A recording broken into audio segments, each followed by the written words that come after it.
Jornalismo, crítica e diversidade. Programa Fora da Curva.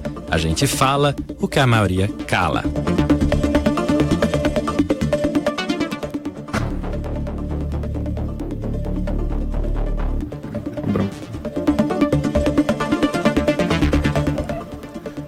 Bom dia, ouvinte das rádios universitárias 99.9 FM e 820 AM, são 11 horas e 30 minutos. Hoje é sexta-feira e está no ar mais uma edição do programa Fora da Curva. Meu nome é Bruno Nogueira, eu sou professor de comunicação da Universidade Federal de Pernambuco. Eu estou aqui mais uma vez acompanhado pela nossa equipe da sexta-feira, Laudenício Oliveira, do Centro Sabiá, Inácio França, da Marco Zero. Nós também estamos ao vivo pela nossa página do Facebook, basta acessar facebook.com/programa Fora da Curva. Lá você também encontra todos os nossos programas anteriores e fica sabendo antes dos temas que vamos tratar aqui. O programa também pode ser acompanhado pelas páginas 99 Universitária, que é a página aqui da rádio, e na página da agência Marco Zero. Nesses espaços você pode mandar perguntas, críticas e comentários para participar aqui da nossa conversa.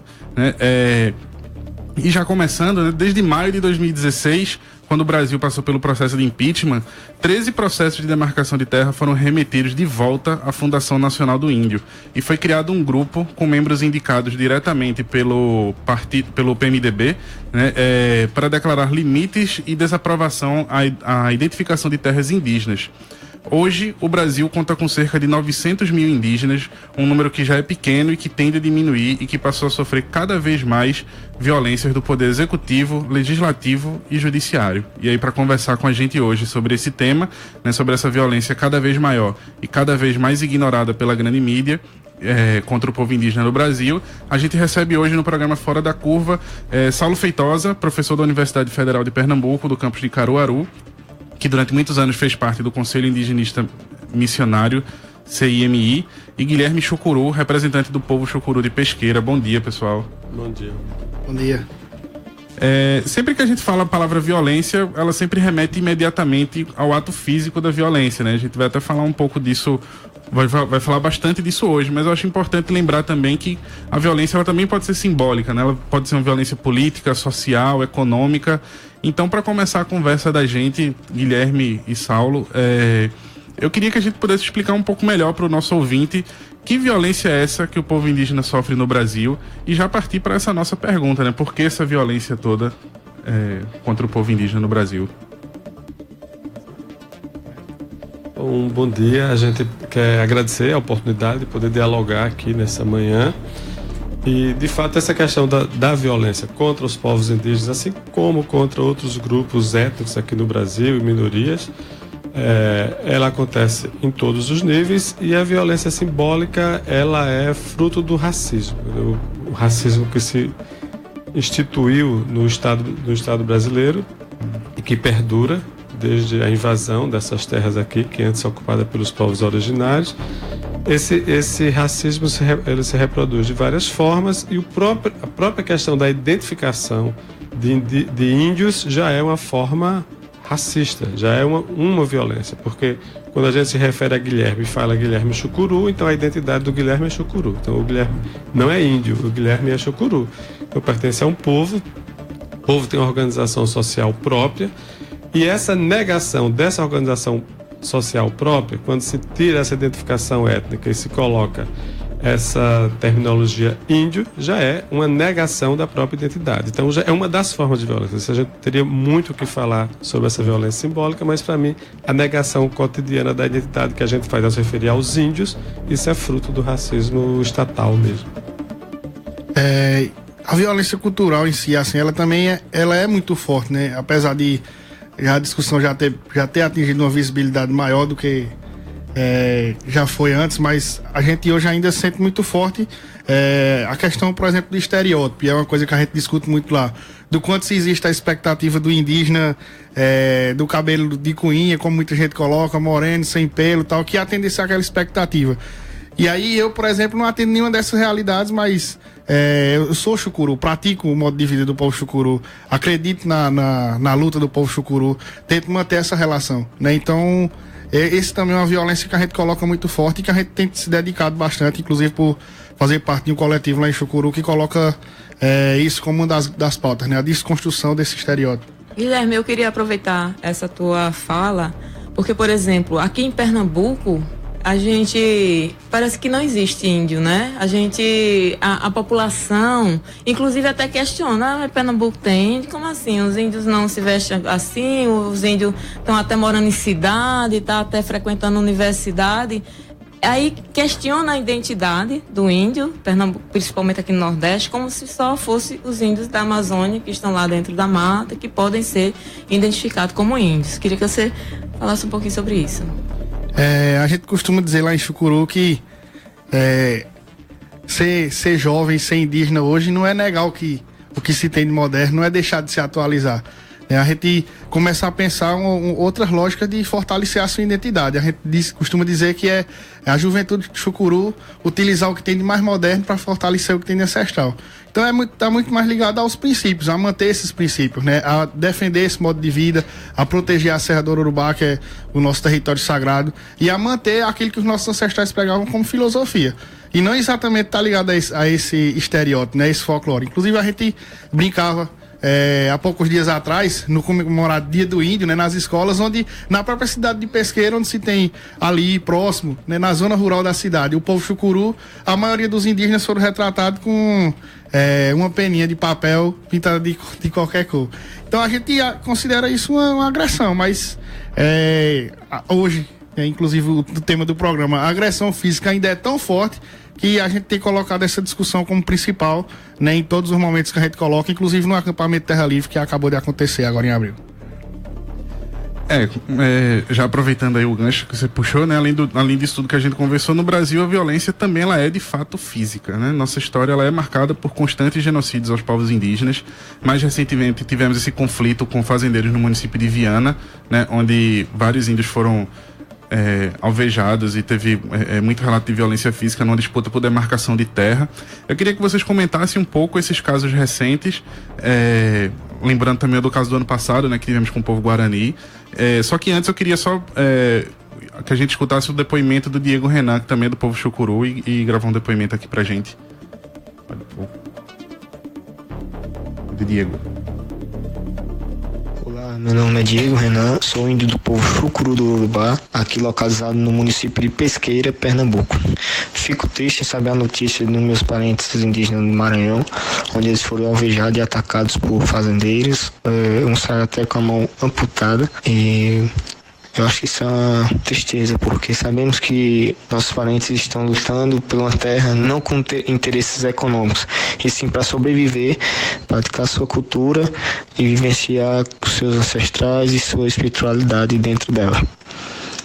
Espero que um dia esses fazendeiros, esses deputados, olhem com outros olhos para o nosso povo indígena. Porque, se perceber, nenhum sangue do homem branco, né, assim falado, os fazendeiros é derramado. Vários sangue de nossos irmãos é derramado nesta luta e nunca houve justiça a nosso favor. Sempre ao favor deles. Tenho esperança que tudo isso irá mudar.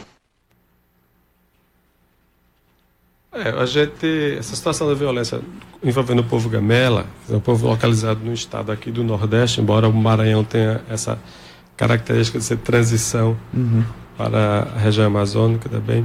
Mas, por se tratar da região Nordeste, a gente pode tentar contextualizar entendendo a situação dos povos indígenas hoje no Brasil. Nós temos povos que vivenciaram uma situação de expropriação total de seus territórios tradicionais, e geralmente aqueles povos que foram os primeiros a serem invadidos dentro do processo de colonização. Então houve um esbulho processuário violento, eles foram transformados em povos sem terra, que é a situação do povo Gamela, que é muito próxima de muitos povos aqui de Pernambuco, mas do Nordeste em geral.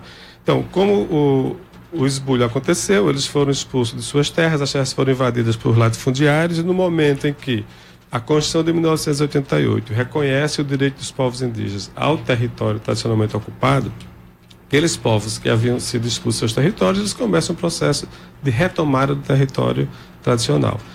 E aí, como o Estado não cumpre o papel dele, que seria de demarcar a terra, devolver a terra aos indígenas, os indígenas partem para o confronto para expulsar os invasores, e é nesse contexto que acontece esse ataque, esse atentado ao povo Gamela, com 13 indígenas feridos, esses casos de violência gravíssima, como esse de decepar, né, as mãos. E é uma realidade também, como o Bruno citou, do Mato Grosso do Sul, muito parecida. Só que no Mato Grosso do Sul a expulsão foi bem mais recente dos povos indígenas, no caso dos Guarani. Os Guarani vivenciam a situação de genocídio. Os relatórios de violência que o CIM publica anualmente, eles revelam que há cerca de 4 assassinatos de Guarani por mês, quer dizer, isso é um índice que indica casos de genocídio, e infelizmente é uma situação que é comum a outros estados, né? Então, se a gente pegar aqui, a Bahia é um estado muito violento. Pernambuco agora, a gente vive uma situação de menos violência, mas já sofreu muita violência. O próprio povo chucuru, Guilherme pode falar sobre isso.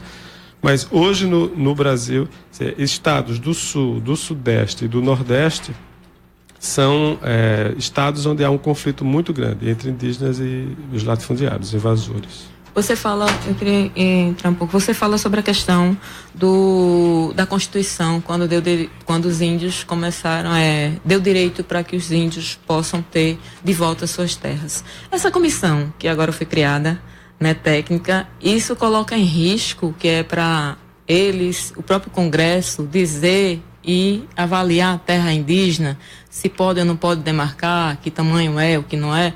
Isso coloca em risco a nossa Constituição, está derrubando uma lei, passando por cima da nossa lei? Acho até interessante você trazer essa pergunta, que é algo que tem sido colocado como pauta nossa, né? A defesa dessa Constituição. Inclusive, ano passado nós realizamos lá no Povo Chucuru um encontro onde envolvia a juventude indígena do Nordeste e trazia como pauta essa defesa da Constituição, né? Os filhos da Constituição, a gente se colocava assim, por essa juventude já ter passado a protagonizar no movimento indígena após esses direitos conquistados, né? Sem dúvida, esse é um momento em que traz essa disputa mesmo, do que defende a bancada ruralista, do que defende o agronegócio e do que a gente conquistou na Constituição. Esse é um momento que traz isso muito forte, diante de várias projetos de lei, dentre elas a gente pode citar a PEC 215, uma própria portaria, na época quando o Alexandre de Moraes era ministro, que criava esse grupo técnico paralelo para tirar a força do grupo de antropólogos da FUNAI, no caso.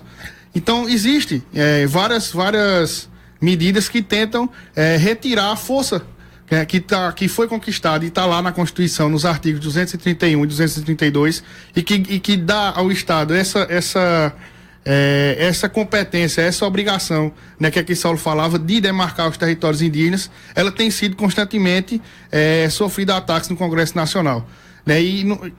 O reflexo disso é que a gente viu que na última eleição a gente elegeu a bancada mais conservadora pós-ditadura militar, né? Então a gente acredita que isso está muito conectado a esse momento e ao crescimento da bancada ruralista, né? Os latifundiários cada vez mais conseguindo eleger mais deputados e pressionando, né? Já que eles entendem que o território indígena é um território que, na visão deles, não contribui, já que eles enxergam a terra apenas como negócio, como monocultivo, como forma de domínio, que foi o que eles sempre fizeram, né? E o problema político ele se agrava também hoje, né, com a nomeação do Osmar Serraglio para ministro da Justiça do Brasil, né? Ele tem uma relação direta com a chamada bancada ruralista do governo e inclusive foi citado, né, na recente operação da carne fraca, aquela da fiscalização dos frigoríficos no Distrito Federal. E o Serraglio ele foi o relator da PEC 251, né, que transfere o poder da demarcação de terras do Executivo para o Legislativo. Lau, a mídia tradicional, quando ela aborda esses assuntos, ela costuma fazer essas associações, né? E aproveitando, né, o gancho, como é que você vê a situação da violência indígena, como é que ela tende a aparecer nos jornais? Não, a gente tem percebido que quando a mídia toca no assunto, é quando a coisa já está extremamente assim, inclusive quando está fora do país, né? Porque a nossa mídia aqui, ela se ausenta, ela é omissa em relação às questões, principalmente a questão indígena. E tem 2 momentos que ela começa, ou romantiza, né? O índio, né, na sua vida, tal, lá, ou então exclui essa problemática da violência. E quando coloca isso em pauta, tanto por exemplo, a chegada, os índios lá em Brasília, né, do acampamento Terra Livre, o formato que o próprio governo, o Estado que devia dar proteção a esses povos, e foi um número expressivo, foram 200 etnias, 200 povos que estavam representados ali, mais de 4 mil indígenas no Congresso, e ser recebido daquela forma. E quando passa na imprensa, é como se os índios foram incitar os policiais por isso, porque são violentos, com flecha, que não sei o quê, e tem um formato diferenciado. No caso de Viana, por exemplo, é até absurdo, porque os índios foram amputados, uma prática, inclusive, horrível, de tempo da escravidão, né, onde se amputava os braços, as mãos, os pés dos negros, né, que não fugissem ou que não fez o que eles deviam. Faz uma prática horrível, e quando a gente lê no jornal, o jornal diz assim: não, vai apurar se foi verdade. Vai apurar se foi verdade. Como assim? As pessoas estão lá, os índios foram atingidos, foram atacados, as fotos estão lá mostrando os índios que foram amputados, e a forma que eles colocam é como se parece que não foi verdade, né? Disseram, a gente vai apurar, a gente vai ver. Então, a forma, na realidade, o que a imprensa ressalta no caso no Brasil é quando isso vai para fora. É como o povo chucuru foi agora em abril, né, denunciar, como hoje a ONU, com certeza, está tendo hoje uma audiência na ONU de direitos humanos, e que o governo deixou, quase que proibiu quase que a ida do deputado Paulão de Alagoas, que é representante do direitos humanos na Câmara, e que não queria que ele fosse lá. Inclusive, ele não vai ter voz, ele vai para uma outra sala, não vai estar na voz oficial, para poder, com certeza, ele vai passar um relatório. E isso não vem para a imprensa, isso não está, isso não se diz. Então, a gente tem uma imprensa omissa que colabora com esse tipo de genocídio que vem acontecendo com os povos indígenas no Brasil. E a gente puxou a nossa conversa por esses casos de violência que acontecem fora, mas, Guilherme Saulo, como é que é a situação aqui em Pernambuco? Né? A gente também tem situação de violência e conflitos envolvidos com situação de violência aqui no estado? O estado de Pernambuco, eles sempre, né, os relatórios que a gente pega, os relatórios do CIMI ou os relatórios da Anistia Internacional, que divulga a questão indígena, ele infelizmente sempre esteve sendo denunciado como um estado violento, um estado que assassina lideranças indígenas. E se a gente pega como referência os povos do sertão, a gente lembra aqui o povo Trucá. Então nós temos várias lideranças Trucá que foram assassinadas ao longo da luta pela demarcação dos seus territórios. Até hoje essa terra não está demarcada ainda.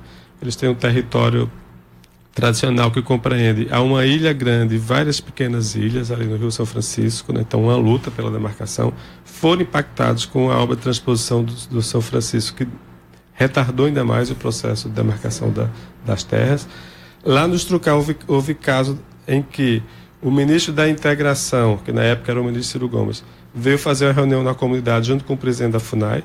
Depois que eles se retiraram e ficaram só os indígenas, agentes policiais invadiram a terra indígena e assassinaram um líder e o seu filho na presença dos demais membros da comunidade. Isso foi em 2005, se não me falha a memória.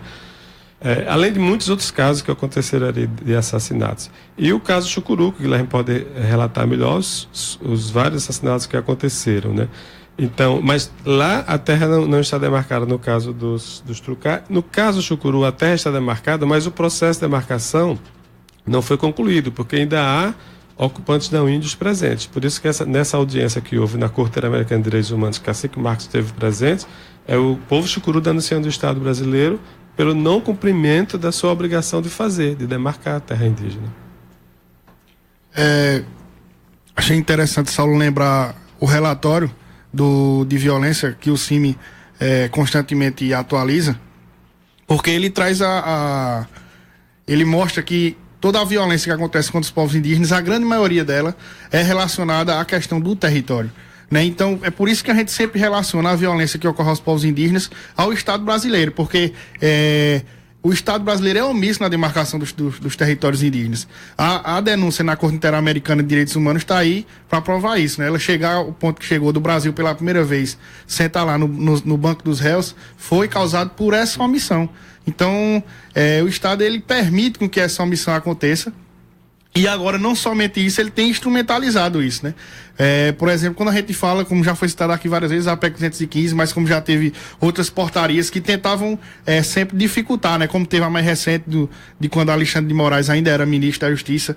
E aí isso, lá em Chucuru, apesar de, como o Saulo falava, já ter demarcado a terra, mas sempre que se coloca em xeque a demarcação dos territórios, a revisão dos territórios, a gente vê o povo chucuru ver se passar de novo por essa parte da história, ver o conflito voltar a acontecer dentro do território chucuru, porque esse sempre foi o principal motivo da violência contra os povos indígenas. Então, mesmo tendo a terra indígena demarcada, a gente se faz presente nessas mobilizações, tenta fortalecer a luta para que esse tipo de legislação não venha a ser aprovado e venha alterar o processo de demarcação. Você falou aí do povo Trucar, né? E a gente também está com um depoimento do Maurílio Nogueira, do povo Trucar, sobre esses episódios de violência. Vamos ouvir. Bom dia, sou Maurílio Nogueira, do povo indígena Trucar, no município de Cabrobó, no estado de Pernambuco. Venho aqui dizer que os povos indígenas a todo instante estão sendo ameaçados, estão tendo os seus direitos negados, sobretudo a sua demarcação das terras, e a perseguição contra nós povos indígenas tem aumentado.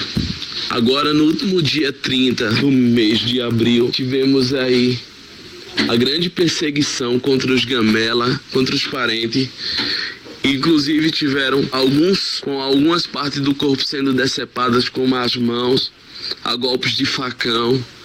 Então isso nos deixa triste, porque a sociedade, mais uma vez, se encontra corrompida com esse tipo de coisa, com esse tipo de ação. E sabemos também que os estados, sabemos que os órgãos responsáveis pela segurança não fazem nada. Enquanto isso, a gente está à mercê da sociedade que só, de fato, destrói todos os dias os povos indígenas do Brasil. Nenhum direito a menos, demarcação já. Eu queria passar por uma pergunta de um ouvinte nosso aqui, o Lucas Holanda, né? Ele mandou uma mensagem aqui pra gente falando: gostaria que os convidados comentassem a fala da jornalista Fabélia Oliveira, filiada à Rede Record do Mato Grosso, em janeiro deste ano, né, em que ela disse: a minha opinião pode chocar muitos brasileiros, eu sinto muito, se ele quer preservar a cultura, ele não pode ter acesso à tecnologia que nós temos, né? Não pode comer de geladeira, não pode tomar banho de chuveiro, não pode tomar remédio químico, porque é um controle populacional natural. E segue, uma opinião que eu acho desnecessária a gente continuar, encerrar ela aqui, que faz um profissional de comunicação para pagar esse tipo de coisa. Claro. É um absurdo aquela jornalista, ela, na verdade, é da TV Record, lá em Jataí, que é estado de Goiás, é uma região sojeira, que lá em Jataí, eu já morei lá, você compra casa com soja, por sacas de soja. E ela reporta bem a posição dos ruralistas lá na região, quer dizer, uma fala que a gente não merece nem ser comentada, isso é um absurdo, né? Então, os povos indígenas foram invadidos, o Estado invade, e aí depois o Estado se instala e a sociedade nacional se constitui, e eles não podem acessar nada que venha dessa sociedade. A gente não sabe também como é que vão viver na perspectiva dessa jornalista, né? A gente teria que viver, talvez, né, em campos de concentração, para que não pudessem interagir, porque se para interagir com as outras populações, com as outras pessoas, eles têm que passar por essas relações sociais que estão aí postas, inclusive no consumo, né? Que é imposto também pelo mercado capitalista. Agora, eu queria só comentar uma coisa importante, quando o Guilherme estava fazendo essa referência a esses ataques à Constituição, é que hoje tem essa proposta de emenda à Constituição, que é um ataque contra o artigo 231, que ele citou, que esse artigo que garante o direito à ocupação do território tradicional, é que tem um entendimento que vem sendo construído, infelizmente, a partir do Supremo Tribunal Federal, mas também do Executivo, e aí está presente no Legislativo, que é o seguinte: bom, o artigo 231 diz que os índios têm direito à terra de ocupação tradicional, mas isso só vale para aqueles indígenas que, em 1988, estivessem ocupando seus territórios. Isso é o que é um absurdo, porque se você pega a realidade do Nordeste, quando todo mundo foi expulso da terra, ninguém abandonou a terra, os povos indígenas foram expulsos pela terra. Então eles seriam duas vezes castigados, primeiro porque foram expulsos, depois que não teriam direito à demarcação pelo fato de estarem fora da terra, né? Então isso é um problema grave para um povo como o Gamela, por exemplo. Então o Gamela, se essa tese vinga, o Gamela não tem direito de demarcação, né? E isso que o Guilherme colocou põe em risco áreas já demarcadas, como a terra Chucuru. Então isso pode criar de novo, restabelecer conflitos que já estão solucionados no país. Então só para a gente ter um dado geral, hoje o Brasil tem mais de 1.140 terras indígenas e apenas cerca de 50% estão demarcadas, mas nem todas regularizadas, porque para estarem regularizadas elas já estariam sem os invasores, como no caso do Chucuru, está demarcado, mas ainda tem ocupante não indígena lá dentro. E o interessante é que tanto o marco temporal quanto a jornalista, pseudo-jornalista, exigem dos povos indígenas algo que foi retirado dos povos indígenas, né? Eles exigem que atenda a essa perspectiva de estar na Terra em 88, ou de que não use as tecnologias, não tenha relação com o que ela enxerga como modelo de sociedade, né? Então isso foi retirado dos povos indígenas.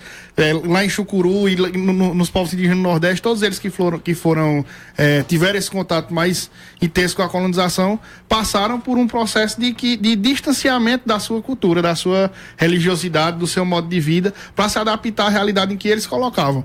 E tá na Terra em 88 é como o Saulo falou. Isso já foi retirado da gente, né? Eu queria que você citasse, por exemplo, porque a FUNAI está sendo quase que extinta, né? E que é um órgão, com todos os problemas que ela tem, mas é o órgão que ainda dá sustentação às questões indígenas. E ainda eles botaram um cara que é evangélico, que está assumindo a direção da FUNAI. Como que vocês estão vendo isso? Bom, esse presidente já foi exonerado hoje, porque eles não acham suficiente. Eles queriam um presidente que de fato fosse declaradamente inimigo dos índios. Bom, a proposta desse governo golpista é de fato a extinção da FUNAI.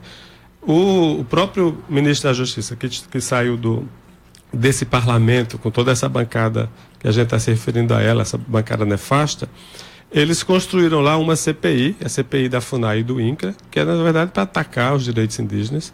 Essa CPI produziu um relatório, ontem eles começaram a discutir o relatório. O relatório criminaliza muitas pessoas, indígenas e indigenistas. Só do CIMI são 14 pessoas indiciadas pela CPI, 16 procuradores federais indiciados, um grupo, são 50 pessoas indiciadas, entre índios e indigenistas, né? E o relatório cita o nome do CIMI, a CPI é da FUNAI e do INCRA, mas o nome do CIMI é citado 1.218 vezes no relatório. Isso não é um relatório sério, né? Então eles criam situações que não existiram, mas uma das propostas dos ruralistas nesse relatório é a extinção da FUNAI. Então não basta colocar um presidente qualquer, mas extinguir o próprio órgão, e extinguindo o órgão não haver mais demarcação.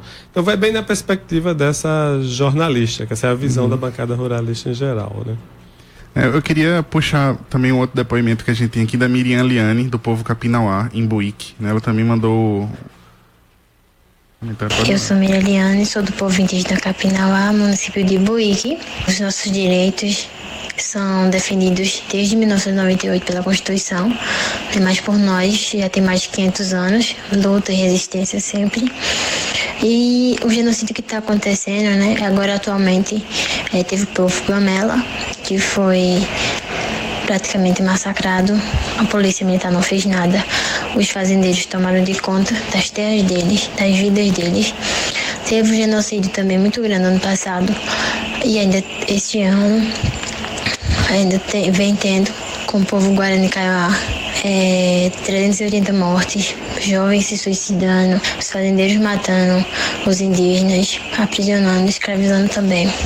É um absurdo, né? Porque a gente vem lutando há tanto tempo para ter um posicionamento de cultura, como pessoas também de sociedade, somos autônomos em algumas partes, direito à educação, à saúde, e não temos direito à vida.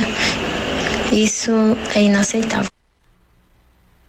Então, eu queria agradecer a oportunidade e encerrar convidando para vocês que se sensibilizaram participar da Assembleia do Povo Chucuru, que acontece de 17 a 20 de maio, e esse ano traz como tema Limolaigo Toípe, que em nossa língua materna significa Terra dos Ancestrais, nenhum direito a menos, a nossa luta não para. E a gente precisa de vocês porque a gente quer somar contra todas essas reformas, né, que tiram os direitos do trabalhador e que vai atingir a todo mundo e se somar aos outros movimentos sociais para a gente fazer um movimento único. Então a gente conta com a presença de vocês e todos os convidados. E diga ao povo que avance. Obrigada.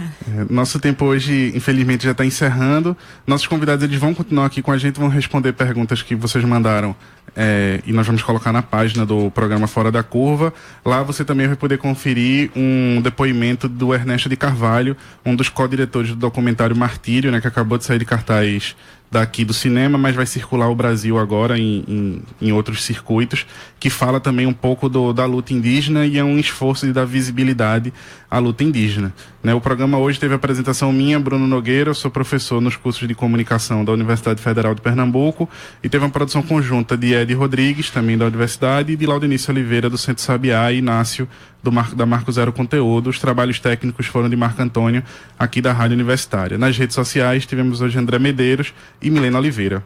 O Fora da Curva é uma realização do Departamento de Comunicação Social da UFPE, com apoio do Departamento de Sociologia, do Núcleo de Rádio e TV Universitária, fruto de uma parceria com a Marco Zero Conteúdo, Centro de Cultura Luiz Freire, Centro das Mulheres do Cabo, Centro Sabiá, Coletivo Terral e Mirim Brasil. O programa volta na próxima semana, sempre às 11h30. Na segunda-feira, a Adriana Santana vai estar aqui com o tema O Pacto pela Vida Acabou. Né? Você pode participar mandando sempre perguntas e comentários nas nossas redes sociais. A gente conta sempre com sua audiência e sua participação. Até lá, um abraço e um ótimo fim de semana para todos e para todas.